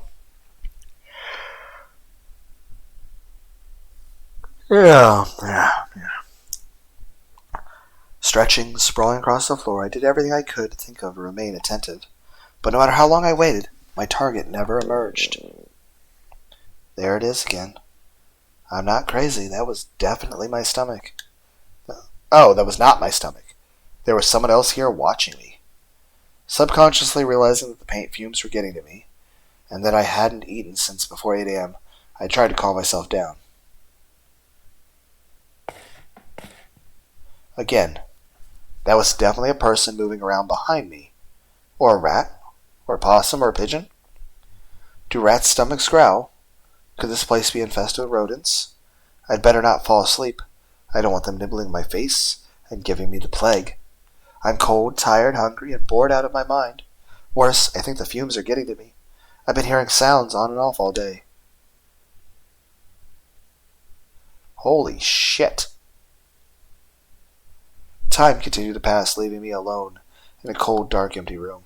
Night had fallen, and below, I could see the crowds continue to pass by the building at the same rate as the traffic, for I knew that there remained only a few stragglers, leaving the streets almost entirely empty.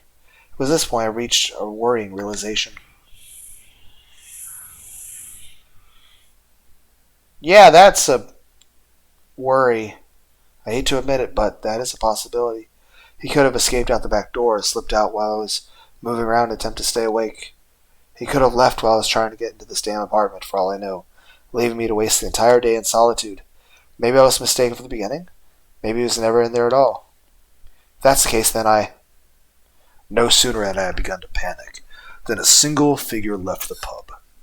A lone man, drunk off his ass, seemingly without a care in the world, stumbled out of the pub. One, if he's that drunk, is he going to feel being stabbed? I'm just saying I don't really understand how that works. It's supposed to be a painkiller, right? 2, I know this may seem a bit harsh, but you just made me spend the entire fucking day sitting awkwardly with imaginary rodents.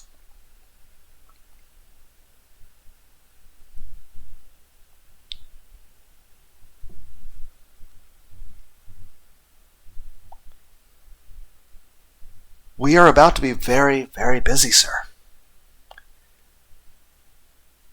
After all, patience is a very, very good virtue when you're working on a living canvas. And you're going to be making a bit of a range of musical notes.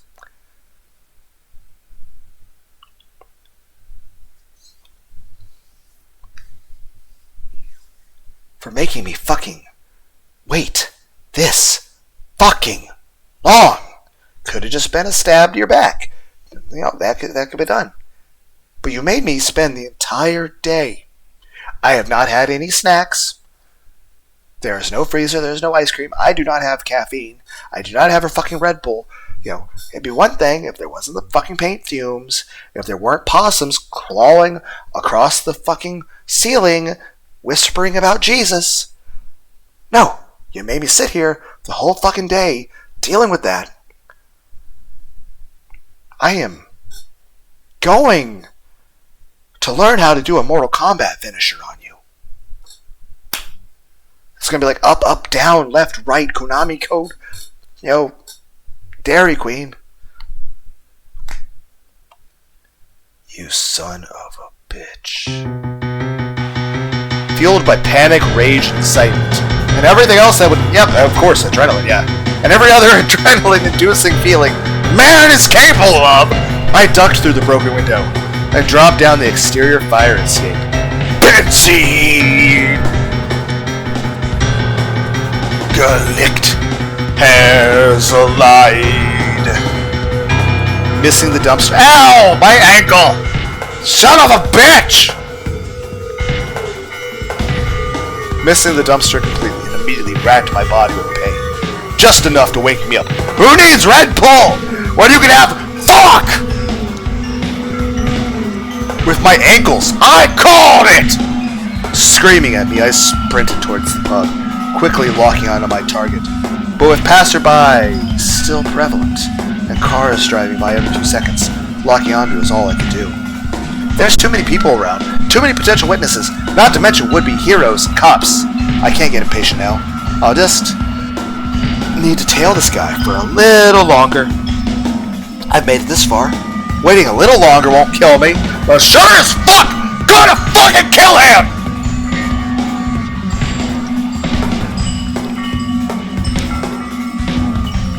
After tailing Mr. Durst for a while, opportunity soon struck. The man I had been following ran into a nearby alley, apparently desiring privacy as much as I did.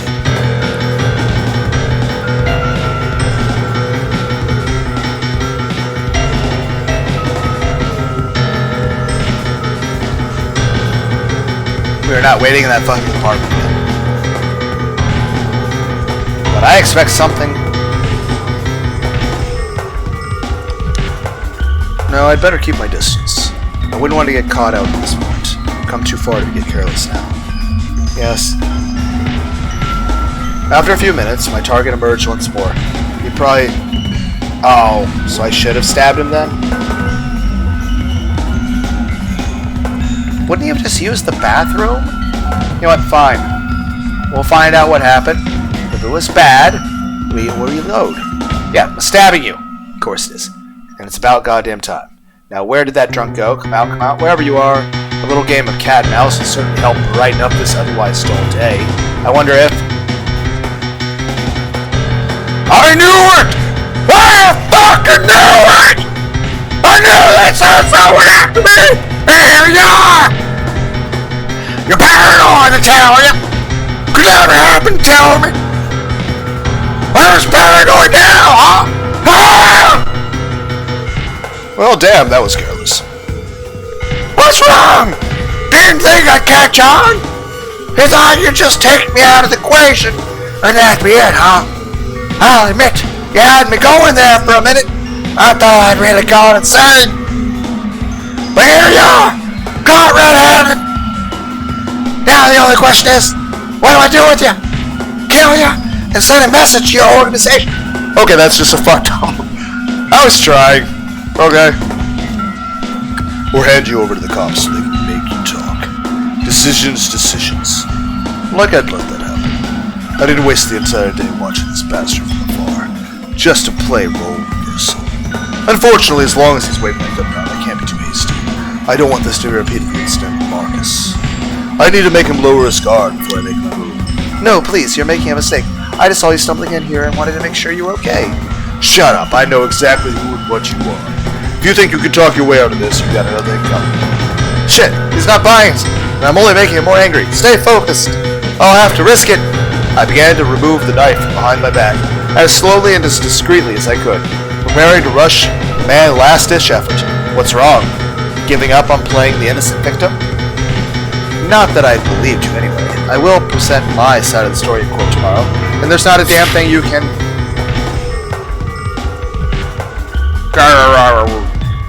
While Mr. Deuce continued to ramble, I unsheathed my knife and made a dash forward. I grabbed his throat with one hand, wielded the blade with the other, and stabbed him straight in the stomach. Groans of either nausea or death escaped the man's lips as I pushed my knife in further. Blood continued to trail down his stomach. A few drops hit the pavement below, making the place of his imminent death.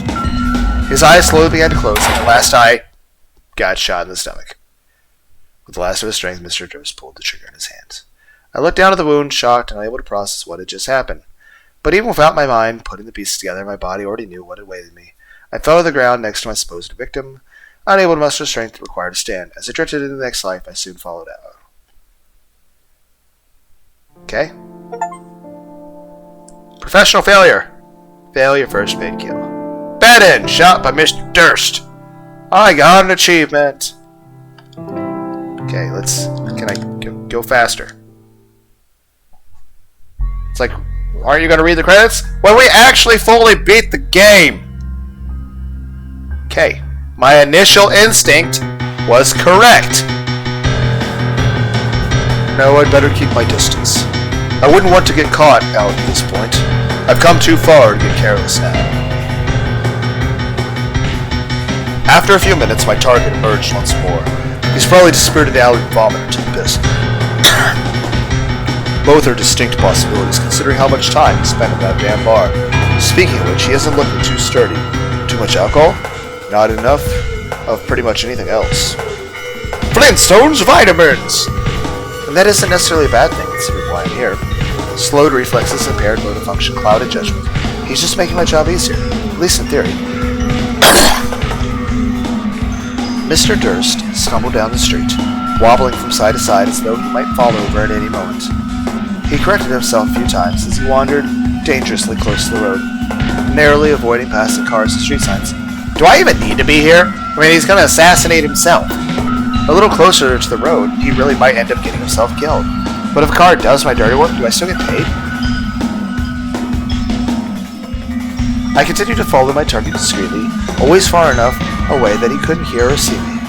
The evening rush of people heading home from work died down.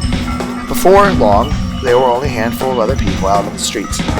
If I'm going to make my move, now is the time to do it. Inspired by my target's close encounters with death, I waited for another couple minutes, keeping my eye out of a suitable vehicle.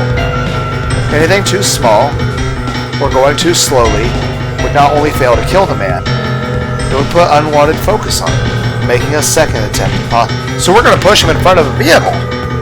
Okay. So I continued to stalk my target from a short distance, analyzing incoming traffic, until the moment when I was sure I had struck gold. Did I get hit by a truck? Nope, that's not me. Oh my god! Did you see that? The guy, he came out of nowhere.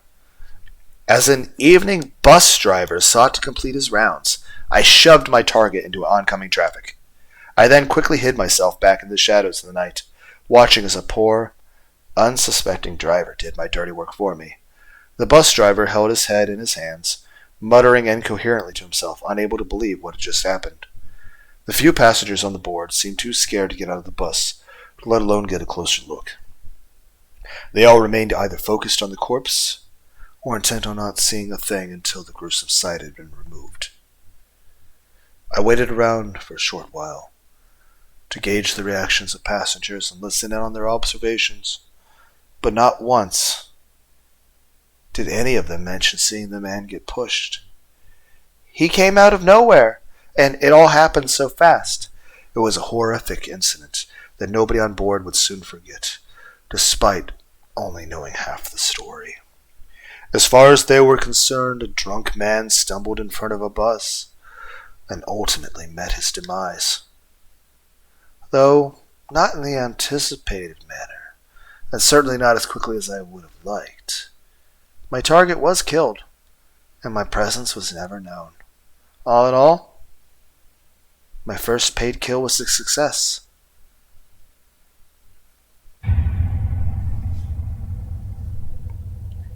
Trust.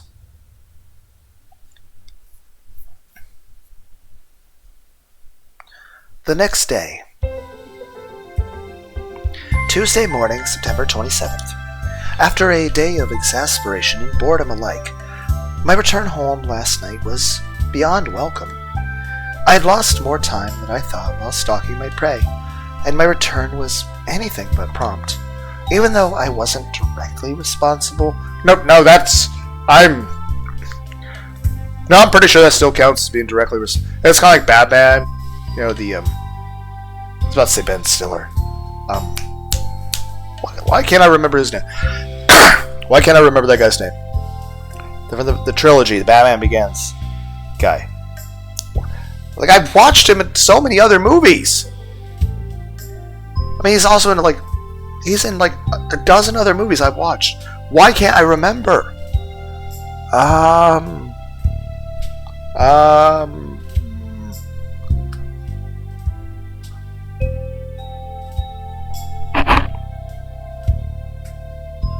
Hi, this is the story of Lunar D8, the person who reads and watches so many things,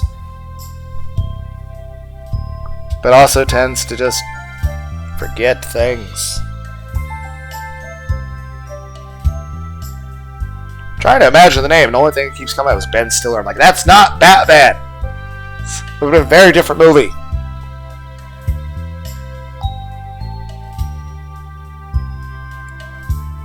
Rob Schneider is Batman. God damn it. Oh my god. Jerry Seinfeld. God damn. What is his name? The Batman who's like, I won't kill you, but I don't have to save you. Then he jumps out of the bus and lets Liam Neeson, fly into a skyscraper or something while inside a train. I mean, technically, that's like that's. I mean,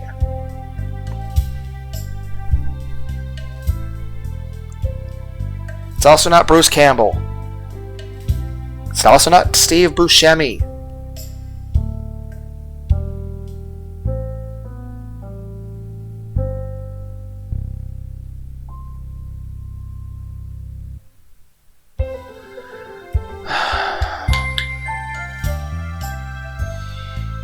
It's not Christopher Eccleston. I'm gonna get my phone. I can't remember.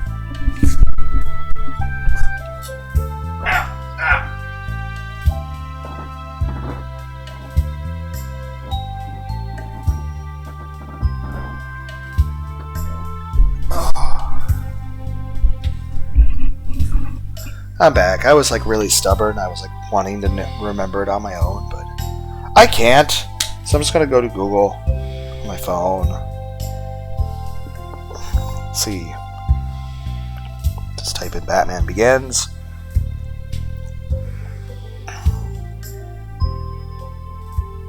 Christian Bale. Okay. Right. It's Christian Bale. Although I did manage to flee the scene after a while, the ordeal took far too long, and late-night public transportation didn't help matters in the least. By the time I made home, Sarah was already sound asleep, no doubt tired of waiting for her no-good brother to finally return. I was hoping to be back just after my old work hours, but then all went to hell the second I decided to wait my victim out, which actually worked out for the best. It's fortunate I had the presence of mind to change to my usual clothing before going to bed, but I'm relieved that my first assignment was a success. But even so, I can't do this again. Next time, given a full week rather than a single night, I'll make sure to get home at a reasonable time. About time you got up, though it might be a tad late for that. Without another word, Sarah took hold of my wrist, escorting me in the living room. It's Tuesday. Shouldn't you be at school? Forcing me to sit down. I want to go to bed. I was in bed. I'm tired. Grabbed an envelope from within the kitchen. She then promptly threw it onto the coffee table in front of me. Unlike when Marcus paid me, the envelope this time was a fat A4 envelope coming apart at the seams. Go ahead, open it. Reservedly reaching for the envelope, I did as my sister said. $12,000. I've counted it 3 times now. Inside of that envelope is $12,000. I pulled out some of the cash from the envelope and began counting it myself. Money, more than I had ever seen, continued to pour onto the coffee table, endlessly piling up as small to high notes filled my sight. My mental tally reached many thousands of dollars before I inevitably lost count, indicating to me that Sarah was without a doubt correct. $12,000. Marcus paid me $2,000 in advance, and I worked as a collector for 2 weeks. How the hell does that equal 12 grand? Did Karasu not realize that Marcus paid me? Was $2 grand only for the first day? Did Marcus' pay carry over to me after death? No. I mean, obviously we were getting paid more.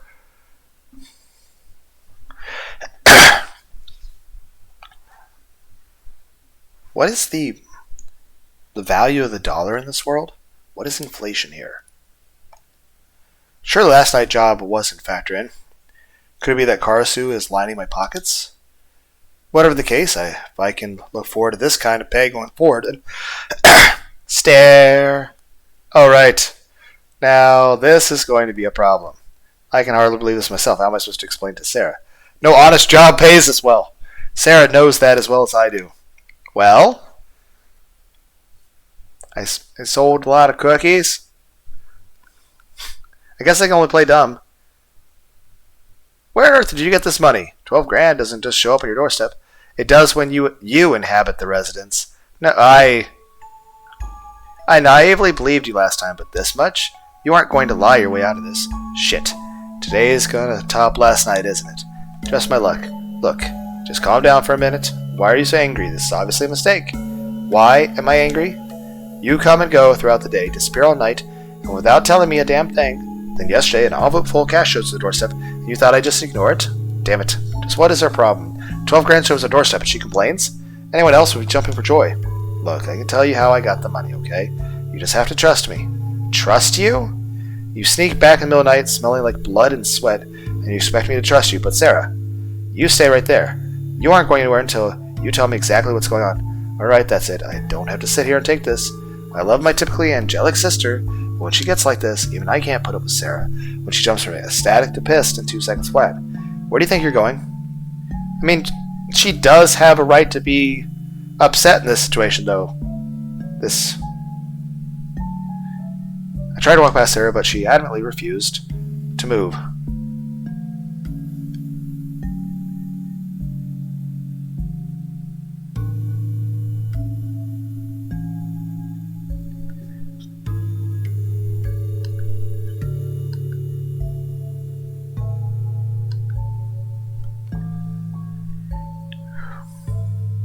Okay, we'll go and call that.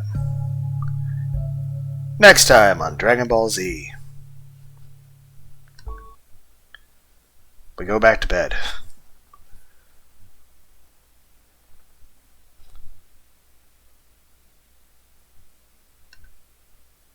2 hours.